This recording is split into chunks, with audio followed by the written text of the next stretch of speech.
Netanyahu ചത്തോ അതോ ജീവനോടെയുണ്ടോ? ആരും പുറത്തു പറയുന്നില്ലെങ്കിലും നല്ലൊരു വിഭാഗം ജനങ്ങളും നെതന്യാഹു ഒന്ന് ചത്ത് പണ്ടാരമടങ്ങി കാണാൻ ആഗ്രഹിക്കുന്നവരാണ്.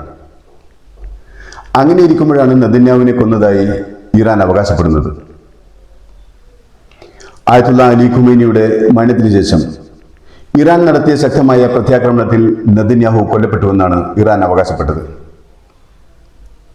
ആ ഒരൊറ്റ വാക്ക് ലോകത്തെ പല ചാനലുകളും അത് ഏറ്റെടുത്തു. പിന്നെ സോഷ്യൽ മീഡിയ അതിന് മാത്രം സമയം കണ്ടെത്തി.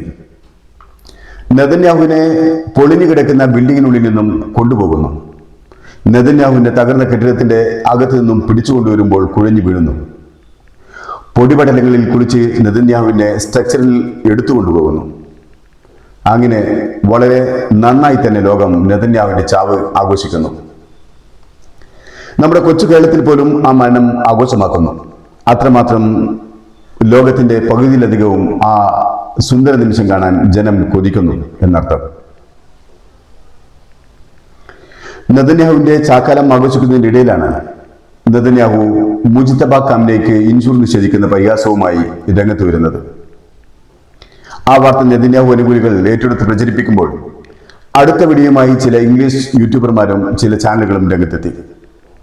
നെതന്യാഹുവിന്റെ വീഡിയോ AI നിർമ്മിതമാണെന്നും അതിലെ വലത് കൈയിൽ 6 വിരലുകൾ ഉണ്ടെന്നും അത് സോഷ്യൽ മീഡിയ ഏറ്റെടുത്ത് ആഘോഷമാക്കി. നമുക്ക് ആ 2 വീഡിയോയും കാണാം.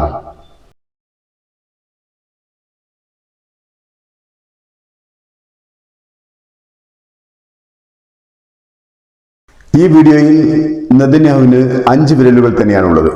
ഒരു ഏച്ചുകെട്ടിലും നമുക്ക് കാണാനാവില്ല. എന്നാൽ അടുത്ത ഇമേജ് അതുകൂടി കാണാം.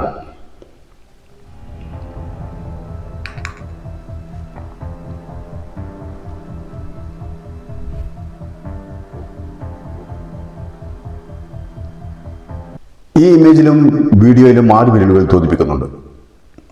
ഈ 6ാമത്തെ വിരലാണ് ഒരേ സമയം നെതന്യാഹുവിനെ കൊല്ലാൻ ആഗ്രഹിക്കുന്നവരും അതല്ലാത്ത നെതന്യാഹു പക്ഷക്കാരും ഒരുപോലെ അവകാശപ്പെടുന്ന AI. നെതന്യാഹു ചത്തുകാണാൻ ആഗ്രഹിക്കുന്നവർ പറയുന്നത് ഈ വീഡിയോ നെതന്യാഹു കൊല്ലപ്പെട്ടതിന് ശേഷം നെതന്യാഹു ജീവനോടെ ഉണ്ടെന്ന് കാണിക്കാൻ ഇസ്രായേൽ AI ഉപയോഗിച്ച് നിർമ്മിച്ച വീഡിയോയാണ് എന്നാണ്. അതേസമയം നെതന്യാഹു പക്ഷക്കാർ പറയുന്നത് നെതന്യാഹു ജീവനോടെ ഇല്ലെന്ന് തെളിയിക്കാൻ ശത്രുപക്ഷക്കാർ കൃത്രിമമായി ഉണ്ടാക്കിയതാണ് ഈ വീഡിയോ എന്നാണ്. ഇത് രണ്ടും പക്ഷം ചേർന്നുള്ള വാദങ്ങളാണെങ്കിൽ പിന്നെ നെതന്യാഹു എവിടെയെന്നാണ് മറ്റൊരു ചോദ്യം. സോഷ്യൽ മീഡിയ ആ ചോദ്യം ഏറ്റെടുത്തു. എവിടെ നെതന്യാഹു എന്ന്? ബീബി എവിടെ? നെതന്യാഹുവിന് എന്ത് സംഭവിച്ചു? ആ ചോദ്യം പല ഇംഗ്ലീഷ് സോഷ്യൽ മീഡിയ ചാനലുകളും ചോദിച്ചു. ചില മലയാളം ചാനലുകളും ചോദിച്ചു. കൃത്യമായ ഉത്തരമില്ല. 2025 12 ദിവസത്തെ ഇറാൻ ഇസ്രായേൽ യുദ്ധത്തിൽ നെതന്യാഹു പലതവണയാണ് പൊതുയിടങ്ങളിൽ പ്രത്യക്ഷപ്പെട്ടത്. യുദ്ധത്തിന്റെ ഗതിവിഗതികൾ വിശകലനം ചെയ്യാനും ജനങ്ങളെ ബോധിപ്പിക്കാനും ജനങ്ങൾക്കിടയിലേക്ക് ഇറങ്ങി വന്ന നെതന്യാഹു ഇപ്പോൾ എവിടെയാണ്? ഈ യുദ്ധം നടന്നിട്ട് ഈ ഇറാന്റെ ശക്തമായ ആക്രമണത്തിന് ശേഷം നെതന്യാഹുവിനെ എവിടെയും കാണാനില്ല. ഉത്തരം കിട്ടേണ്ട ചോദ്യം തന്നെയല്ലേ അത്?